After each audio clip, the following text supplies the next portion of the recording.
Hello students, आज बात करेंगे job opportunities in Canada, Dubai, Europe कैसे काम करती है।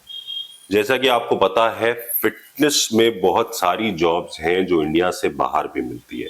तो बहुत सारे बच्चों का, बहुत सारे हमारे स्टूडेंट्स का ये सवाल होता है, सर अगर मुझे इंडिया के बाहर जाना है, यूएस में नौकरी चाहिए, यूरोप में नौकरी चाहिए, कनाडा में नौकरी चाहिए, दुबई में नौकरी चाहिए, तो मुझे किन चीजों का ध्यान रखना पड़ेगा।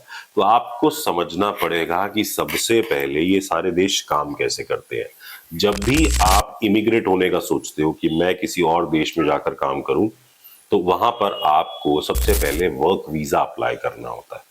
ये मत समझिएगा कि मैंने सर्टिफिकेशन कर लिया, मैंने ईरेप्स कर लिया, मैंने एस कर लिया, तो मेरी डिमांड इतनी है कि वहां के जिम जो है वो तुम्हें यहां से बुला रहे हैं। जैसे हमारे यहाँ इंजीनियरिंग में होता है, डॉक्टर्स के साथ होता है, नर्सेस के साथ ऐसा होता है कि वहां डिमांड बहुत ज्यादा है, तो जैसे ही यहाँ पे कोई नर्सिंग का कोर्स करता है उसको वहां नौकरी मिल जाती है यूजुअली, क्योंकि डिमांड सप्लाई का बहुत बड़ा रोल है। तो नर्सिंग जो स्टाफ है उनको नौकरी मिल जाती है, डॉक्टर्स को मिल जाती है।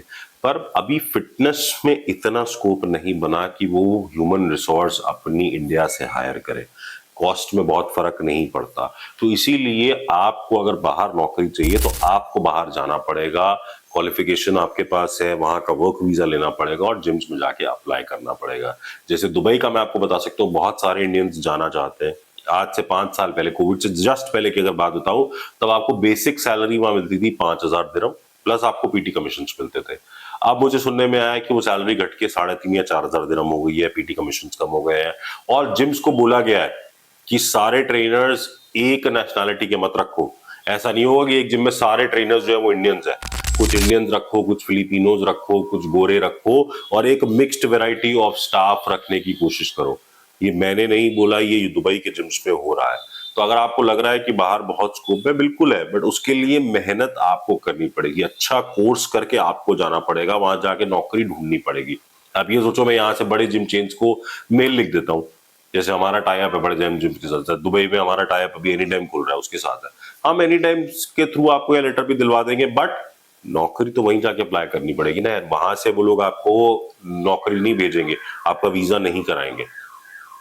और एक बात ध्यान रखना कि आपका फूटे क्या है। पर्सनल ट्रेनिंग करो, अच्छी बात है, साथ में और चीजें भी करो। स्ट्रेंथ एंड कंडीशनिंग करो, योगा करो। इंडिया से निकल रहा है योगा। योगा एक अच्छा सर्टिफिकेशन है जो बाहर जाके आप और लोगों को ट्रेन कर सकते हो। यूरोप जाना है, वहां बहुत स्कोप है इन चीजों का। यूएस जाना है, बहुत स्कोप है। कनाडा है, बहुत जिम्स खुल रहा है। बट याद रखना कि वहां पर भी जाके स्ट्रगल आपको करनी पड़ेगी। ऐसा नहीं है कि जाते ही आपके लिए नौकरियां पड़ी हैं, पीटी कमीशन आ रहे हैं, एकदम से आप लाखों रुपए कमाने वाले, ऐसा नहीं होने वाला। जितना चैलेंज आपके लिए यहाँ है, उतना ही चैलेंज इंडिया के बाहर भी है। तो आपको यहाँ समझना पड़ेगा कि मुझे कैसे अपने आप को ग्रो करना है, अपने सर्टिफिकेशंस को बेटर करना है, और ज्यादा से ज्यादा चीजों को लर्न करना है। क्योंकि क्लाइंट जब वहां आएगा तो क्लाइंट की अपनी वहां पर एक स्टैंडिंग होगी कि यार मैं जो है क्या करने वाला हूं। ठीक है, वो आपके सवाल पूछेगा कि मेरे को डायबिटीज है तो मुझे क्या करना है, मेरे को हाइपरटेंशन है तो मुझे किस तरह का वर्कआउट करना है। तो इन सारी चीजों को आपको पढ़ना पड़ेगा। तो सिर्फ इसलिए कि मैंने कोर्स कर लिया और मैं कल ही कनाडा निकल जाऊंगा, कहीं ना कहीं आपके लिए लॉन्ग टर्म में नुकसान करेगा। इसीलिए सबसे पहले अच्छे सर्टिफिकेशन करें, अच्छे कोर्स काउंसलर्स मिले, वो आपको एक्सप्लेन करेंगे सारी चीजें। बाहर जाए, नौकरी ढूंढे, अपना जो पूरा फ्रेमवर्क है पूरा करें। क्योंकि जितने बड़े जिम्स है वो कैश में पैसा तो देते नहीं है। तो अगर आप किसी जिम में नौकरी करते हो तो वहां पे आपको पैसा कैसे मिलेगा? आपका बैंक अकाउंट ही नहीं होगा तो आपको पैसे कैसे मिलेंगे? तो बहुत बार ये जो कंसल्टेंट्स होते हैं ये भी झूठ बोल देते हैं कि आपको वहां नौकरी मिल जाएगी। इतना आसान नहीं होता। थोड़ा सा समझिए, थोड़ा सा अपना होमवर्क कीजिए, सर्टिफिकेशन करके जाइए, क्योंकि जो आपको यहाँ पैसे में सर्टिफिकेशन मिल रहा है उससे 3 गुना कॉस्ट पे आपको वहां जाके सर्टिफिकेशन मिलता है। तो आपको समझना है कि मुझे क्या करना, और वहां जाके अगर आप प्रिपेयर्ड जा रहे हो तो नौकरी भी आपको कंपैरेटिवली जल्दी मिलेगी। अगर आपकी आउट स्टेशन या आउट ऑफ इंडिया नौकरी का आपकी भी चाहे और आपके कुछ सवाल है तो नीचे कमेंट में जरूर लिखिए, हम उसका भी रिप्लाई जरूर करेंगे। Thank you.